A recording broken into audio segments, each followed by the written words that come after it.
පැහැදිලිද වෛර පිරිමහන හැටි. අර දැකලා තියෙනවද සමහර අර බැල්ලියෝ ඉන්නව පැටව ගහපුවාම සත්තු පැටව ගහන පැටිය කනවා දැකලා නැද්ද?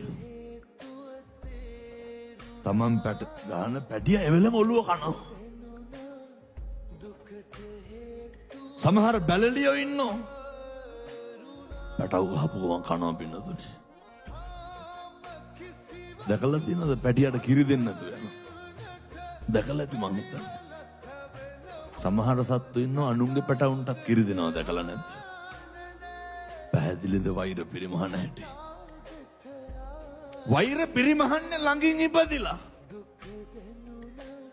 ඒ නිසා මේ අම්මලා තාත්තලා මේ වෙනකොට ඔය කටවල් වලින් කුණුහරුප කීයක් විතර කියලා දෙනවා? මං හිතන්නේ 3කට වැඩි ඇති. නිකන් හිතලා බලන්න මම කුණුහරුප පගෝදි ගණන් පළල ඇති මේ වෙනකොට. පවුද බින්ද? කවදාවත් නිකන් ගෙදර ඉන්නකොට කුණුහරුප කියනවද? එහෙම කියවෙනවා නම් ඒවට බෙහෙත් ගන්න ඕනේ. ඒවා ලෙඩ. කටක් ඇරලා කුණුහරුපයක් කිව්වොත් කියන්නේ කාටද?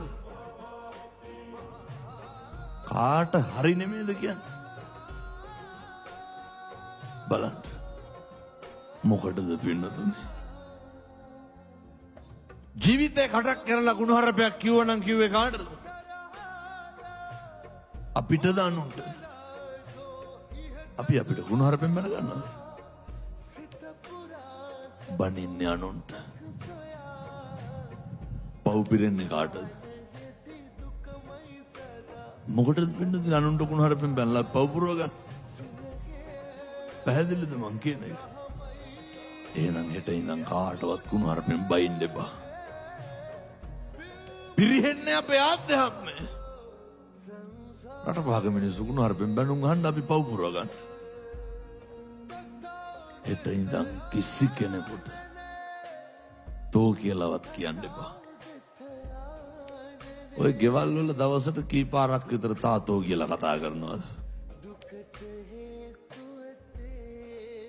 මිනිස්සෙක් එක්ක ගෙදර ප්‍රශ්නයක් කතා කරන්න පුළුවන්ද? මොකක් කරුණාම අන්තිමේට කියන්නේ තොපිට ඕන එකක් කරගනියව කියලා. එහෙම නෙමෙයිද? පින්නතුනේ මිනිස්සු වෙලා ඉපදුනේ අනේකගේ හිත රිද්දන්න නෙමෙයි. මිනිස්සු වෙලා ඉපදුනේ ආධ්‍යාත්මය නාස්ති කරගන්න නෙමෙයි. කතා කරන්න පුළුවන්කම තියෙන්නේ වෙනසෙන්න නෙමෙයි.